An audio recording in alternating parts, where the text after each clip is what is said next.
that said DP, NDP, only for driving privileges. That's it. That was the only little mark that we were gonna put, but that people needed to have a license. So we had this debate of, we need to move this bill, but we can't tell the author of the bill.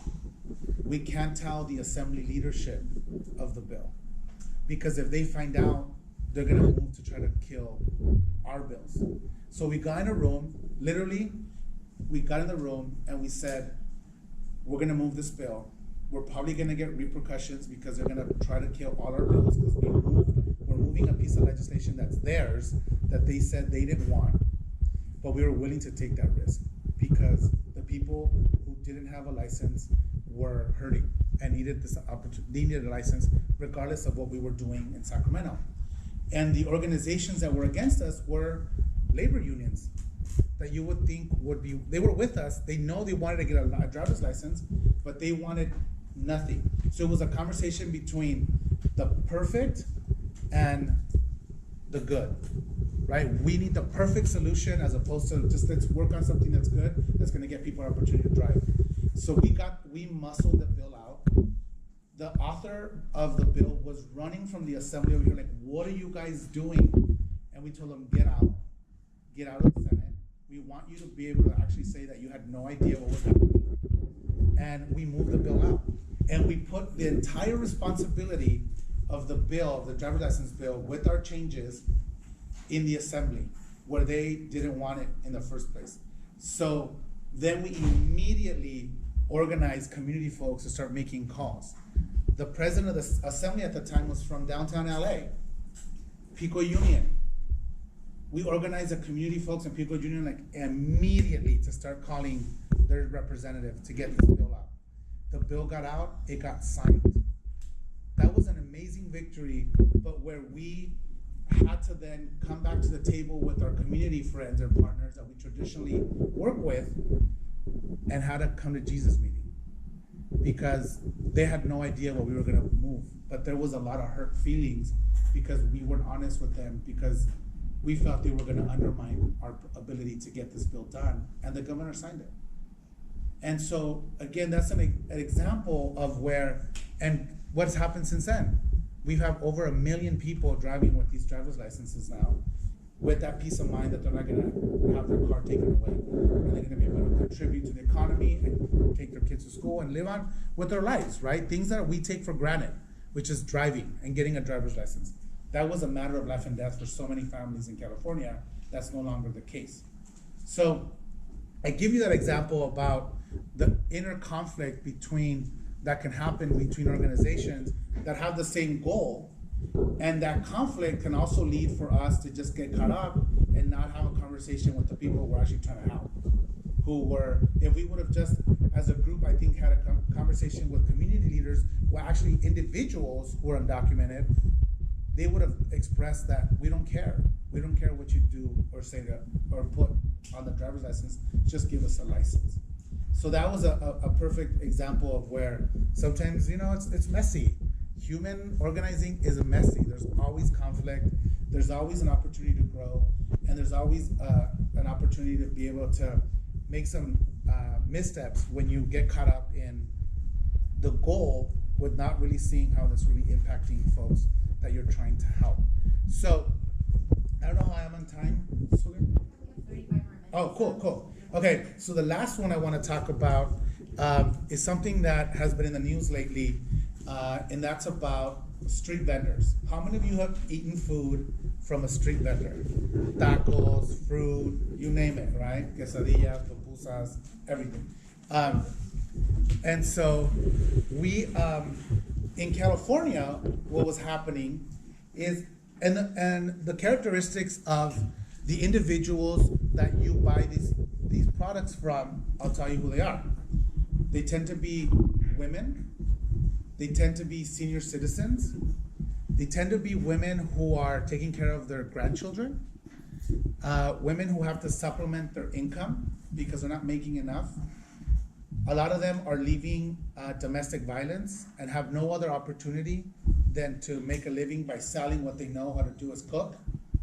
A lot of them are recovering from illnesses where their job just fired them because they were developed cancer and now try to figure out how they're going to make their payments for the medication. A lot of them are immigrants, and a lot of them are just wanting an opportunity to be able to do what they do best, and is provide their delicious food to us because they need to make a living and they love what they do.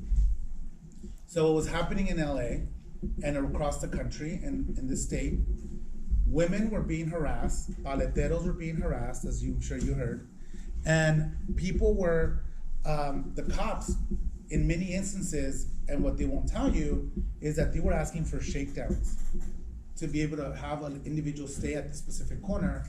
You either had to give them food or pay them to keep them there. They have to pay shakedowns to the local gangs so that they can stay in the neighborhood. And they were still being harassed by the city staff, who were the health and safety folks. Despite all that, you still get an opportunity to eat their food. So now you know, next time you go to a street vendor, the trouble they have to go through to even just be there, right?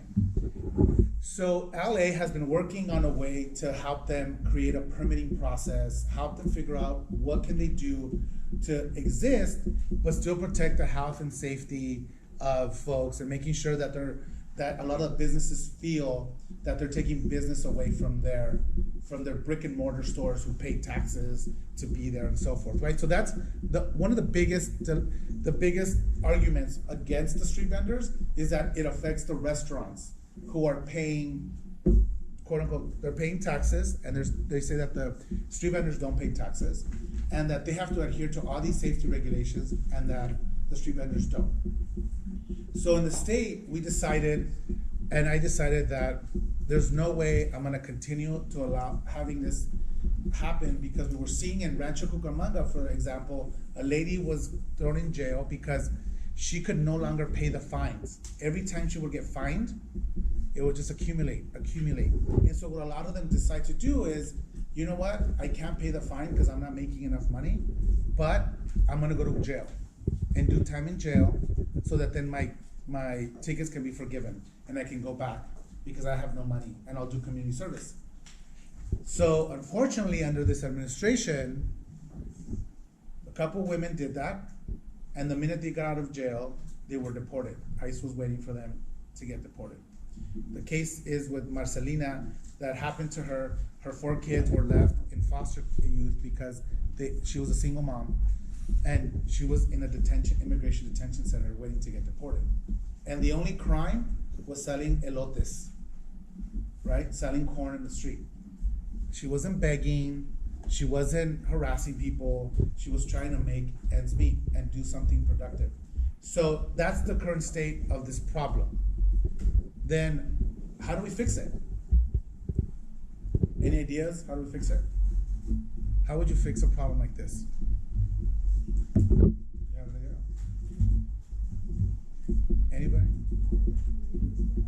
Yes. Good. That happened. So people started organizing. Anything else? I mean, you've learned a lot of this in class already.